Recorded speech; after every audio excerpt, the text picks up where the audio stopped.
What are you the 1% of?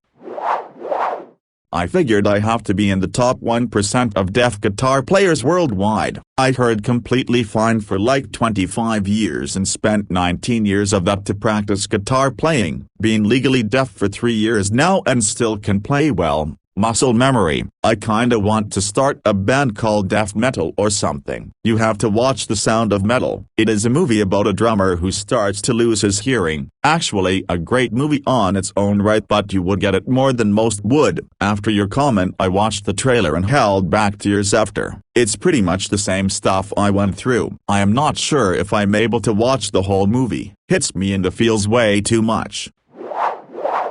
I have small intestinal cancer. The type is the same as colon cancer, but where it's located is less than 1% of worldwide diagnoses per year. But I've signed papers for 11 different oncologists to be able to access my records to see what works, what doesn't, etc. because they just don't get enough examples of it. Kind of hit or miss on procedures to work with, which treatments first, which type of chemo, etc. I've also said that if it ever reaches a point where I'm terminal and common treatments just don't work anymore, I'm willing to go all guinea pig, depending on exactly where it is, because of the veins coming off of your mesenteric artery to feed the small intestine. It usually isn't operable, so you are strictly on chemo and radiation. If the heavy levels don't do it, then you get to go on low-dose chemo daily for however long it works. Then it eventually does.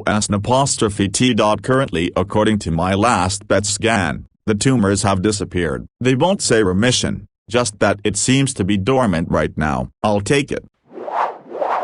What the ENT said you're lucky didn't happen. Well, that happened to my mom, on a transatlantic flight. She had an ear infection but she was used to them and wanted to get home, so she flew anyway. Let's just say she got really sick. The plane changed its course and she actually survived. It was bacterial meningitis. Later some happy neurologist was flown in to operate on her. Now she's deaf on one ear but still going strong.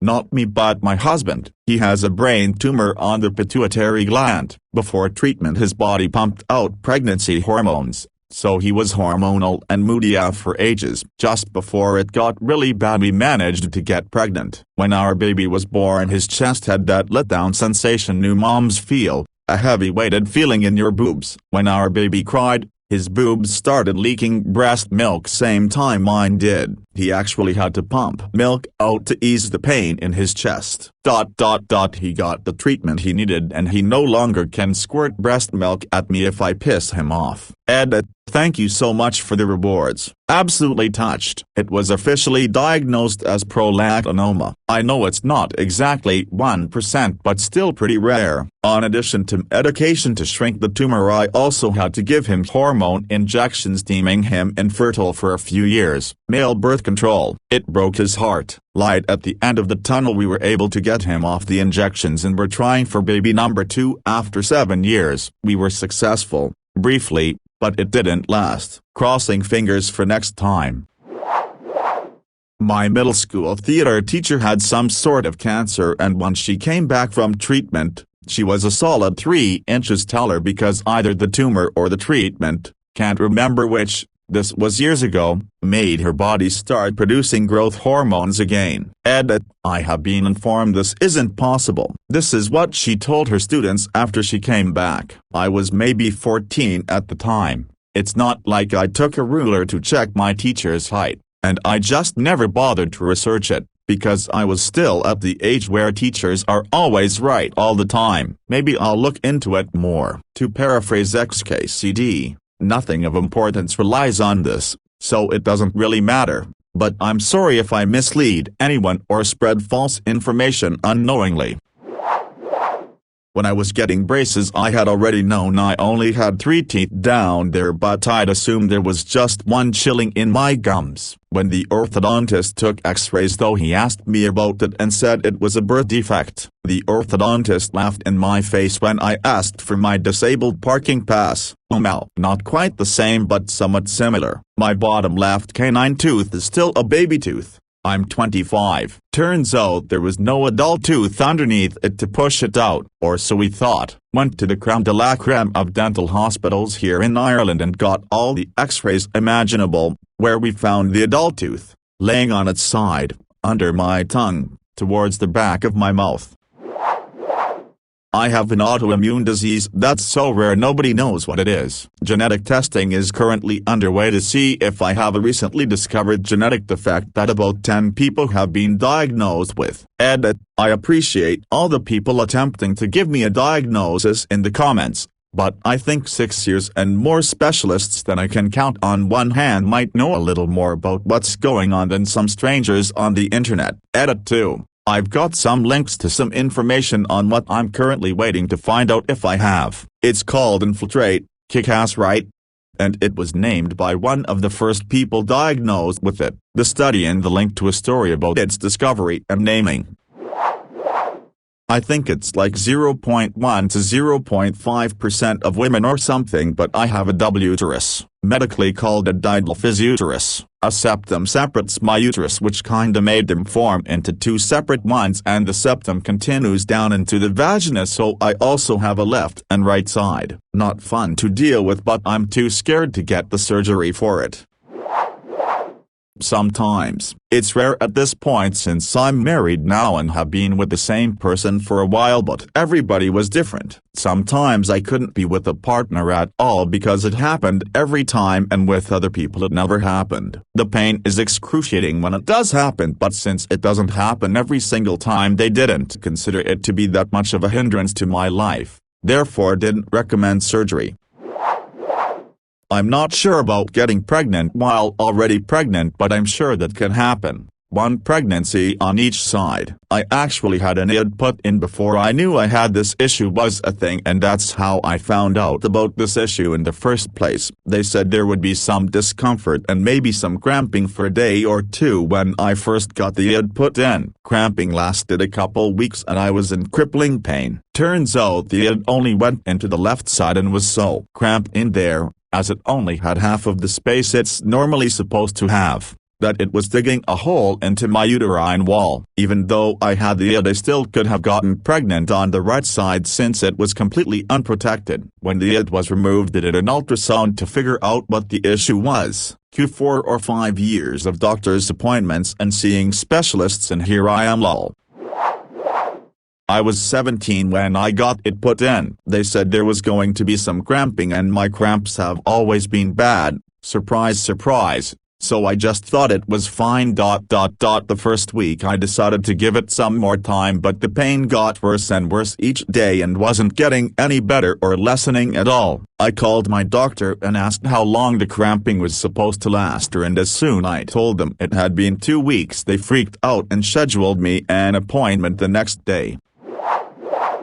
Went to the optometrist recently and he said I have a uniquely shaped right cornea and said I was in the 1%. Did tests for a degenerative disease that I couldn't remember, but I'm in the clear. Some Latin-sounding disease. Corns blah blah. The doctor said most people generally have half a portion of astigmatism in their eyes. My right eye has 5 portions. Keratoconus. I have it. If it gets worse I'll need a corneal transplant. Edit. I had the intensive CXL treatment in my right eye 2 years ago. Thankfully it's been stable since, and even slightly improved, so now we just continue monitoring both eyes every 6 months. If you have a 7 inches, 18 centimeters, penis, you are in the top 1% of men worldwide. Keep that in mind when everyone you know, and on the internet, somehow has a 8+ inch long. Edit. I recommend everybody take a look at the website I got this info from, specifically the section titled measurement, so that you can get an accurate reading. If you think this number sounds way too short, it's probably because you're measuring wrong. Everyone is in the 1% when you measure from your taint. 2 eye colors, blue and brown. This is what my eye looks like. It's sectoral heterochromia. Edit. Since this is getting a lot of attention, the condition is called heterochromia. There are different kinds of it. Some have one color for each eye. This is called complete heterochromia. Some have different color around the center, central heterochromia, and some have sectoral, which essentially looks like a pie chart. Come visit our Heterochromia if you have it too and post a pic. We love to see our Heterochromia friends. Or if you just wanna check out some eyes.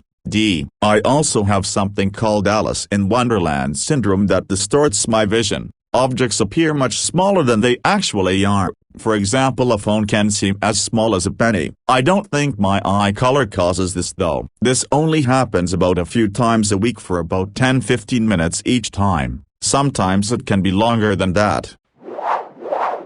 Not sure if it's the 1% or not, but no, it's very rare. Womb twisted itself back to front when I was pregnant. Fetus should really not have been viable, but she's now a very energetic and beautiful 20-month-old. They were going to induce me early because the twist, that we didn't know about at this point, was causing me so much pain. Thankfully a nurse felt something was strange with my cervix, ordered another scan. Cut to emergency C-section. Surgeon had no idea what he was looking at when he opened me up. Consultant called in. No one in the hospital had ever seen anything like it. They took photos. Every nurse said they wanted to see them. We were lucky. The consultant said that afterwards she had done some research and only found a handful of records, and the outcome of the surgery was not good. At least one of us shouldn't be here. If I had been induced, I would have died in incredible pain, unable to deliver, and baby would have probably died from stress. We are now a case study and have changed the way that hospital responds to pain in pregnancy. Edit.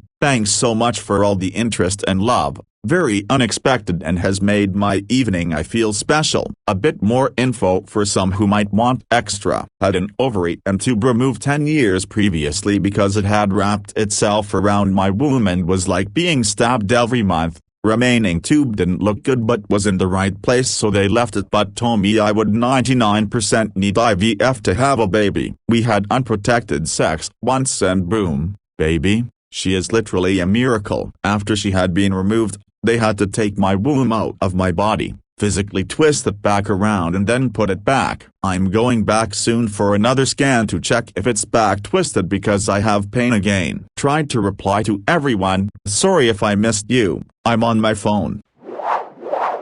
I think it happens more than we expect. I remember there was a picture of an ovary mid-ovulation floating around on one of the medical subs. I don't remember what the original surgery was, but when they noticed one of the ovaries was mid-ovulation when they opened up the patient, all the doctors, surgeons freaked out. Apparently there was very little knowledge about what an ovary actually looks like when ovulating. So somebody was continuously taking pictures of the entire process while the patient underwent surgery. When the patient woke up, everyone excitedly told her about how she had just made a massive contribution to medical science. She seemed pretty excited about it to work. Edit. NSFW, but here are the pictures. Alpha-gal allergy. I was bitten by a Lone Star tick and now I'm allergic to any kind of mammal meat. Most cases last between 6 to 8 months. Mine appears to be permanent after a decade. Skeptical. I can't even eat something that's been prepped/cooked on the same surface as beef or pork in restaurants. Wait, staff isn't too fond of me lol. I scored a 98. My recruiter asked me how I did. I told him I missed 2 questions in the fast math portion because I hit the wrong button and those sections don't do a select and confirm, just select, so I couldn't fix them. He laughed. He called me back a couple days later and said I didn't know you meant you actually only missed 2 questions. I was a 5954 air traffic control communications technician. I apparently wasn't smart enough to ask about MOSs that would give me a signing bonus. I got a 96 and really wanted to go into cybersecurity. My recruiter knew this and told me I could wait 2 years for a slot to open, or I could go open admin and I would probably get it anyway, but the wait was only a few months. I wasn't super sold on the idea of leaving my job choice up to the military, but he reassured me that with my scores I would certainly get a job in cyber if that's what I wanted. Went open and got a shit transportation job. 2T0. Moral of the story: don't trust your recruiter's kids.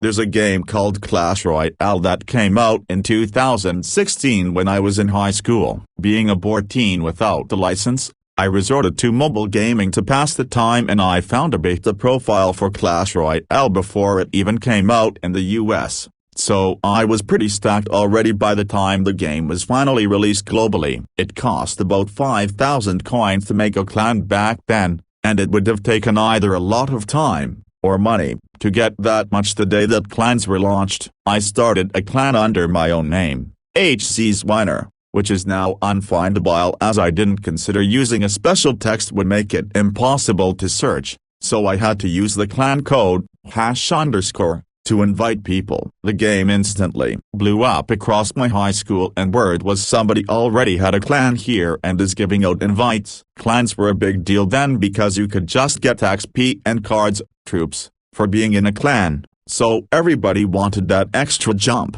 Fast forward a month, my clan is now full of my friends and edgy high school teens who have a clear advantage over most opponents. I now have the top clan in the US. For about an hour, I decide, I bet we could keep a #1 spot if we changed our clan's location, and naturally, I choose Somalia. I ran the #1 Clash Royale clan in Somalia, usually from a high school band hall, for a little over a year. I was born with a cardiac rhythm disorder. Normal heart rate for a newborn is like 130 per minute. Mine was like 30. I heard from my mother my case was so rare that several cardiologists from all over the country ditched their conferences to fly to the hospital I was in and to see how to fit a pacemaker into a newborn. Edit, thank you so much for the upvotes, awards. You are all awesome. Haha, yeah, reminds me of a Seinfeld bit, I think it was at least, where it's making fun of those auditorium surgeries and how you definitely don't want other doctors to be like, wait, they're doing what? This I got to see. I live in a not so large town, and when we had twins via a planned C-section there were more medical students than medical professionals in the room. It was the kind of thing where they brought out their two best surgeons and then made sure as many people as possible got to see it. They told us about this as we went into the surgery room. A little bit of a heads up would have been nice. They did the same for me with the butt surgery. I was like, okay, one more 24-year-old hot F-med student comes over and introduces themselves to me and saying they'll be observing their asshole reconstruction. I'm walking out, haha, except I really needed it then, so no choice, haha.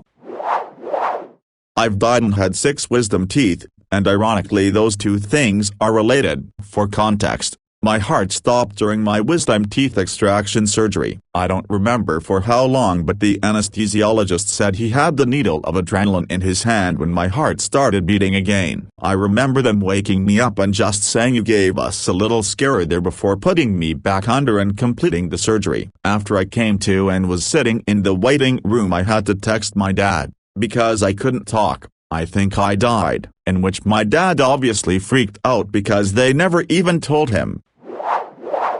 Honestly, there's a very high chance that literally nobody could provide more info. We understand mind-blowingly little about the mechanics of anesthesia, and bizarre reactions are frighteningly common. They mostly use the same drugs in human veterinary settings, and my dog had a very routine operation and was under anesthesia, and when she woke up she was completely deaf and was so for the rest of her life. I'm just realizing they may have added a second paragraph after you posted this, but I've spent way too long typing this out to not post it.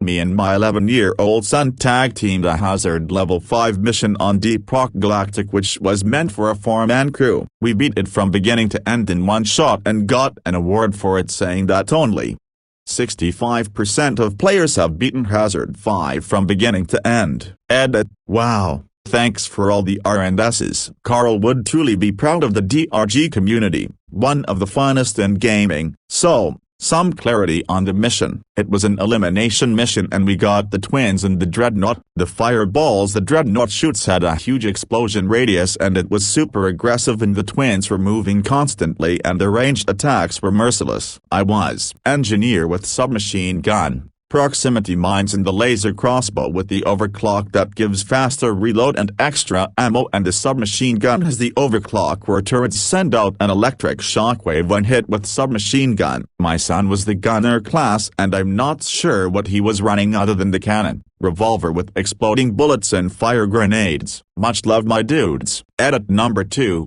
Some people were wondering specific details about the achievement. I just checked it again and it was going lethal. Not as cool as Carl would be proud, but still up 65% on Xbox RN for Carl.